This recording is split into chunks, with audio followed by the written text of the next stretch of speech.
Para quem não me conhece, eu me chamo Carolina Mari, eu sou médica integrativa aqui em Curitiba, no Paraná.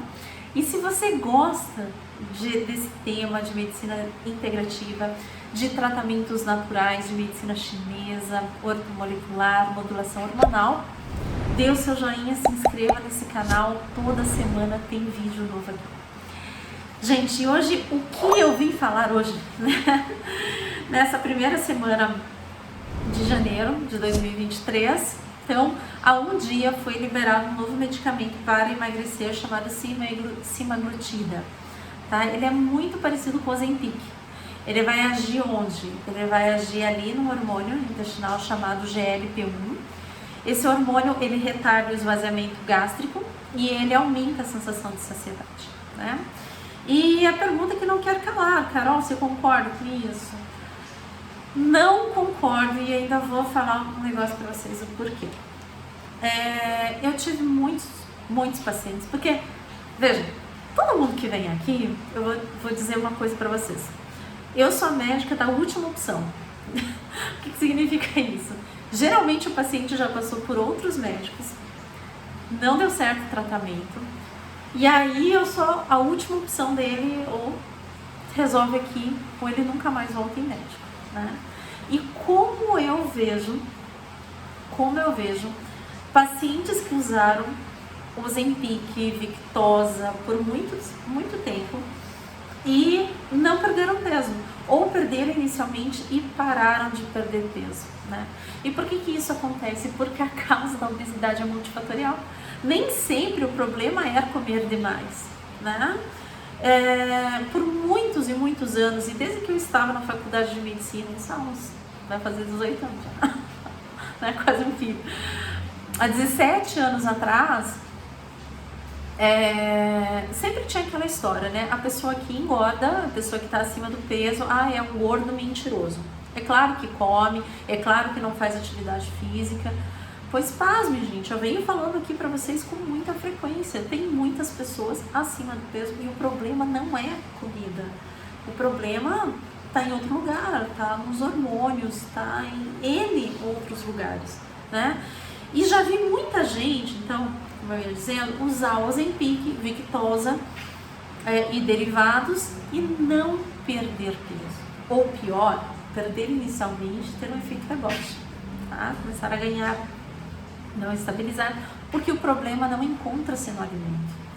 Tá, Carol, mas onde se encontra? Então eu vou começar a explicar isso para vocês.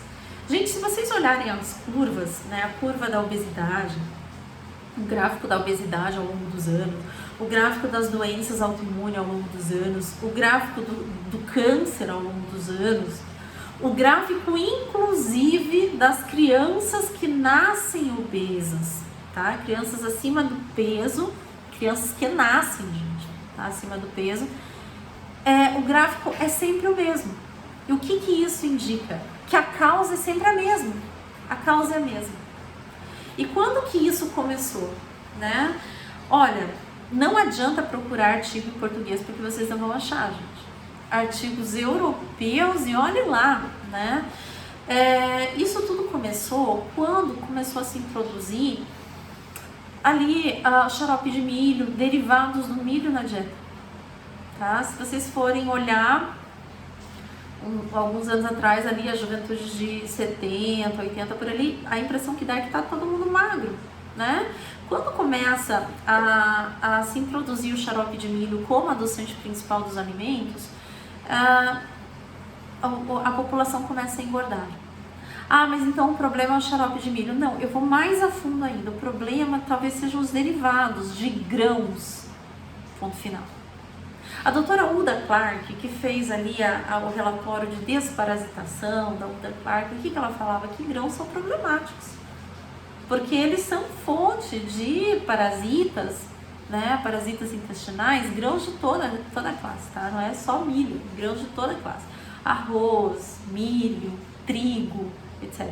Longe aqui de falar só sobre glúten, tá? Tanto que o milho e o arroz não tem glúten, mas eles são problemáticos também. Então, indo um pouquinho mais a fundo, gente, o problema estaria numa infecção por um fungo do gênero Fusarium, que é responsável pelo aumento de uma substância chamada zearalenona, zeia. Esse zeia, ele tem um potencial de hiperestrogenicidade absurda. Esse estudo, essa substância, ela é muito estudada dentro ali da veterinária, tá?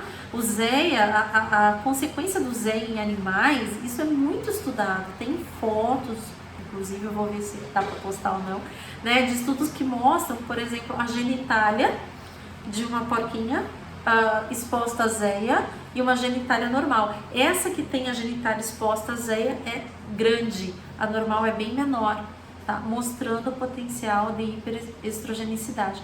E aí o que acontece? Isso começa, imagina, muito estrogênio começa a alterar o emocional do paciente, então os índices de depressão e ansiedade aumentam, né? Obesidade também, tá? Por ser um hormônio, né, que propicia isso. E claro, mulheres grávidas com hiperestrogenicidade também vão causar efeitos deletérios no feto, né, que elas estão esperando. Então, esse seria o motivo? Não, eu não estou afirmando que é o único motivo, mas é um motivo muito importante, tá? Ele tem um potencial cancerígeno também, né? Vocês já se perguntaram por que os alimentos brasileiros têm dificuldade de entrar nos mercados europeus, asiáticos de alimentos? Isso está muito relacionado com o uso de antibióticos, de hormônios, de ser ou não transgênicos, né? Eu vou fazer aqui um parêntese. Eu sempre falo para vocês, eu encontro muitos pacientes com um cortisol muito baixo, não muito alto, muito baixo. Claro, todo cortisol baixo um dia já foi muito alto. E por que isso acontece? Por que esse cortisol está caindo? Tem um estudo que eu achei que fala a respeito dos transgênicos, tá? E aqui, de novo, transgênico não é a mesma coisa que não orgânico. As pessoas se confundem nisso. Orgânico ou não orgânico tem a ver com o uso ou não de agrotóxicos. Transgênico, ele teve a sua semente geneticamente modificada, tá? Então, cuidado com essa distinção, né?